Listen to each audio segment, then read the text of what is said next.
The Blue Between Sky and Water is a Palestinian story. It's a narrative set in Gaza. It's a multi-generational saga of women in the same family. It's a story of love and friendship, motherhood, sisterhood.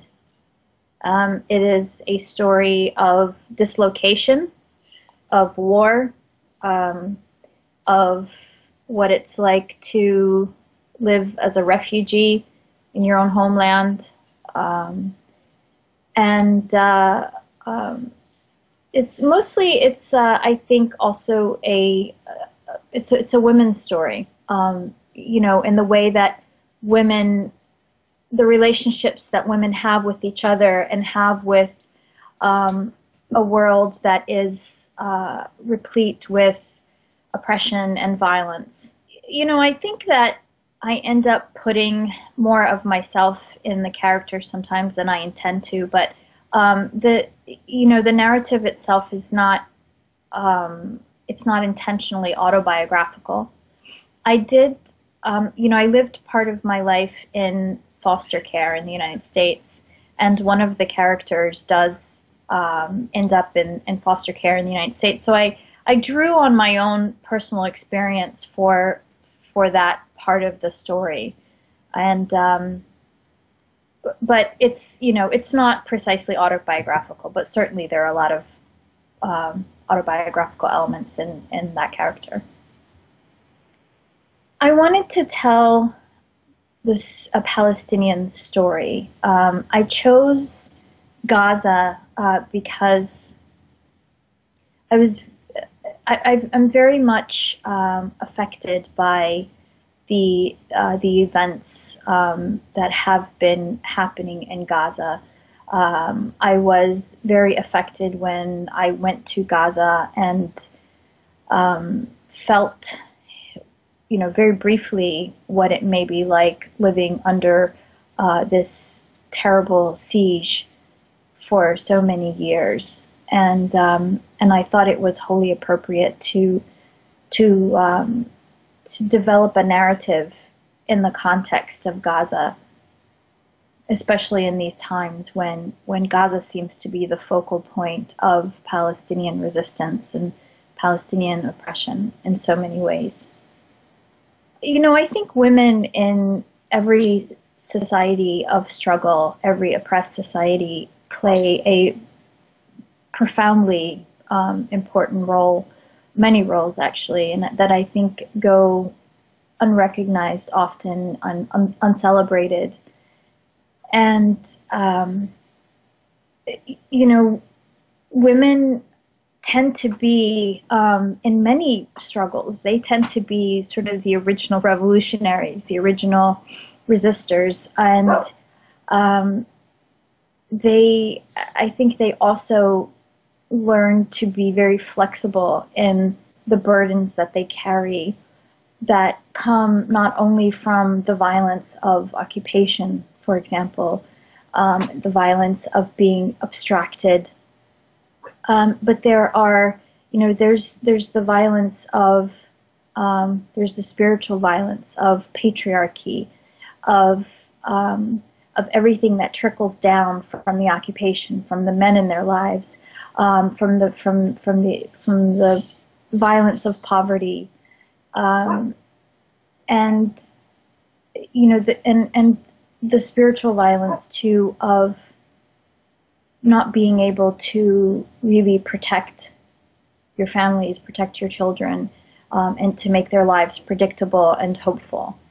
And I think that that burden is felt intensely, and it's shouldered by women in Palestinian culture and other oppressed cultures.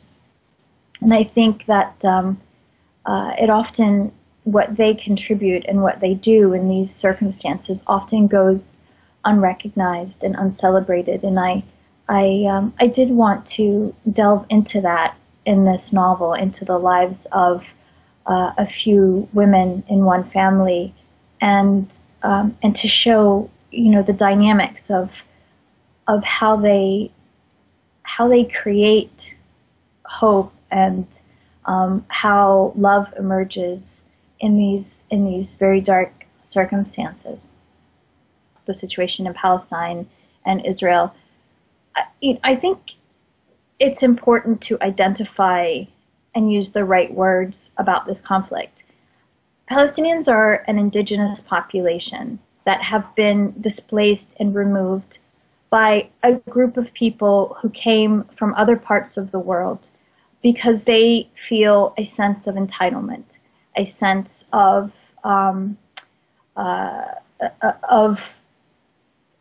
deserving something more than the people who are there. And it manifests itself in a very racist and supremacist and colonial way.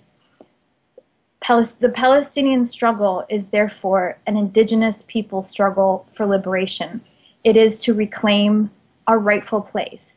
You know, Palestine is quite frankly being wiped off the map. Our entire society is being destroyed and erased. You know, the idea that's perpetuated is as if the last 3,000 years of history never even happened. You know, and that's the premise. You know, is that okay? Well, we're going to return somehow to biblical times, and you know, these people from Russia and from Europe and from Australia, from the United States, and wherever somehow are the descendants of people who lived there 3,000 years ago.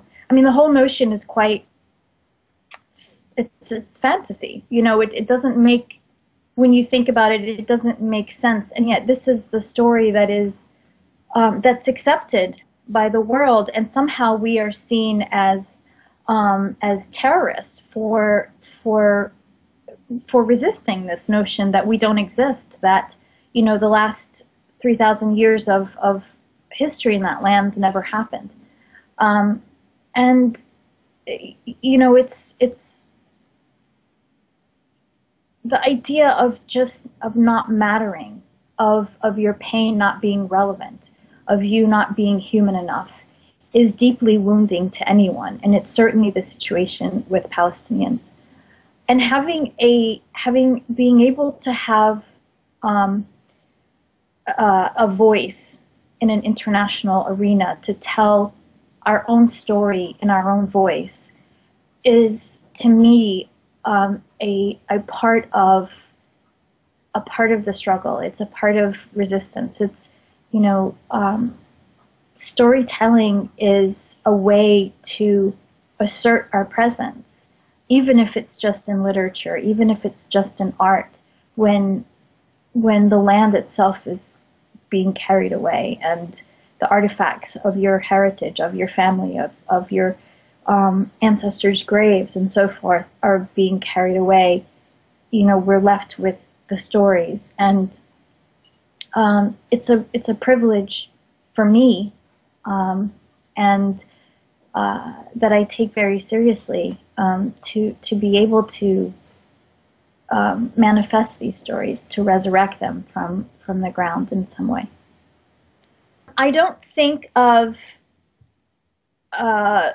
in terms of political entities. You know, in my mind, it's not a political state that is the objective for me.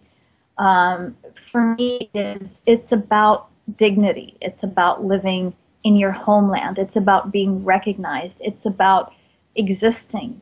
It's about the right to live where you belong, where you come from. You know, I love that I know where I come from. I love that I can trace my lineage for hundreds of years back. I know that I love that I have those names, and I know where those people are buried. I love that, and that's you know, that's a gift that I have from, you know, coming from Palestine, and you know, for other people to say that my family's heritage does not belong to me, but it belongs to, you know, a family from France, for example, or from the United States or Australia, is a tremendous indignity. It's a tremendous wound. And so when I think of, you know, optimism and solutions and so forth, I think in terms of human life, in terms of rights, in terms of dignity, in terms of freedom, in terms of being masters of one's fate. I think in terms of justice. If that, in some people's minds, that's a Palestinian state. In other people's minds, it's simply having equal rights. But I don't go there because my focus is always about, as a woman, as a mother, it's always about having the ability to live, to afford our children a sense of optimism in the place where we come from, and importantly to afford ourselves a sense of our own roots and our very beautiful, splendid ancient history that we have. So that's the place where I come from in my thoughts, and it doesn't matter to me if it ends up being a 1-state or a 2-state or a 10-state, whatever. I care about these core issues, and then the other part is, am I optimistic about it? I don't. I always try to be optimistic, things, but it's easy for me to be optimistic. I live in relative safety, and but I don't know how I would feel if I were living in Gaza, for example. I imagined it and researched it as best as I could in writing this story, but I don't know what it's like not to be able to protect my child, to not be able to not know if I can feed them the next day, or if their school is going to be bombed or something. And that's, I imagine maybe it's hard to feel optimism or to feel anything but rage, to be honest, when you live in those circumstances. And I'm always humbled, and I'm always amazed that people in Gaza still think of and still speak in terms of hope and optimism. That to me is really humbling.